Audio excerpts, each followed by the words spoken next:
In Ukraine, anticipation is growing over the imminent delivery of Western-made F-16 fighter jets. They're expected to arrive in the coming weeks, and Kyiv says they will be a game-changer in its efforts to repel Russia's invasion. But speculation is rife over where they'll be based. Many Ukrainians are concerned that having the jets in their neighbourhood could lead to intensified Russian attacks. The long wait is almost over.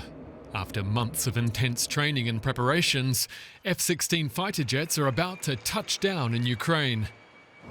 And they can't come soon enough for Ukrainian President Volodymyr Zelenskyy. He says the planes are a game changer and they'll give Kyiv the chance to break Russia's dominance of Ukraine's airspace. But keeping the jets safe will now be a priority, and speculation is rife over where they will be stationed. Ukraine has not confirmed where they're going to park the aircraft, but many experts say one Air Force base in western Ukraine is an ideal candidate. The Starokostiantynev base is located roughly halfway between Kyiv and Lviv. It's home to Ukraine's 7th Tactical Aviation Brigade, and with its Soviet-era underground shelters, it's a logical option. But in the town of Starokostiantynev, just across the river, people are concerned. Many locals say they appreciate all the support Ukraine gets from abroad, but they increasingly fear being caught in Moscow's crosshairs. Concentrating such high-powered weapons in one place means that the enemy will seek to destroy these weapons. So, for us as residents of the town, this is a high-risk factor. We are very worried. Starokostiantynev has often felt Russia's wrath in this conflict. In August 2023, Ukrainian authorities say Moscow bombed a corn storage facility in the region. And as recently as mid-July, Kyiv says it shot down 5 Russian cruise missiles and 11 drones targeting Starokostiantynev. Air defense forces in the region say that Russia has been stepping up its attacks over the past month, trying to find weaknesses and experimenting with new techniques. At the moment, they are increasing the explosive charge on their drones. They are modernizing their cruise missiles with fragmentation munitions that damage light armored vehicles. Not everyone believes the F-16s will be able to turn the tide in this war, but at least they will also give Ukraine a chance to try something new. And we can bring in military analyst and former military officer Frank Ledwidge, who's joining us now from Oxford in the UK. Good to see you, Frank. Let's start with what these F-16s are capable of. What can they do that air defence and long-range weapons can't? Good afternoon. Well, they offer an extra capability in the air defence domain in that, unlike missiles, of course, they are dynamic, they're manned, and they can react very quickly, provided, of course, they're in the air. Much depends, of course, on what missiles they'll be armed with. I think the intention now is to give them fairly high-end missiles. But, of course, in the strike domain, that is to say the bombing function, I think it's very unlikely they'll be using these F-16s at all, or if so, very rarely. It takes a long time to integrate the systems necessary, and particularly to penetrate the extremely strong Russian air defense system. So they'll add another arrow to the quiver, as it were, but they're in no way decisive or for that matter, a game changer. And what about the pilots flying these jets? I mean, have Ukrainian pilots had enough training to use them immediately and effectively? Compared with NATO pilots, the answer is absolutely not. So probably the best trained pilots will have had roughly 15 months.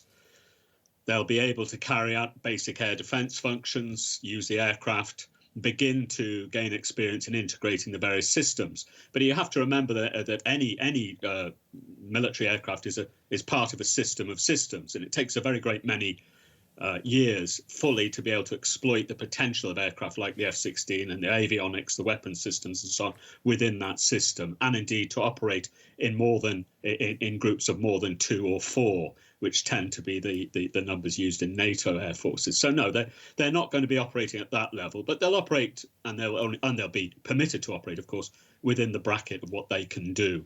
But by Western standards, they're not well trained enough really to exploit the potential of this system fully.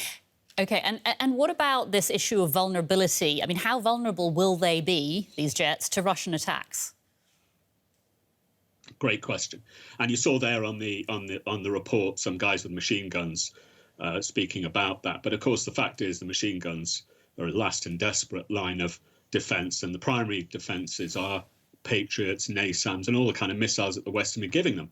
And that's the problem here. When you concentrate these aircraft in which are considered both politically and operationally valuable, you've got to defend them. And how do you defend them? You defend them with other air defence systems, which draws those air defence systems from other vital areas.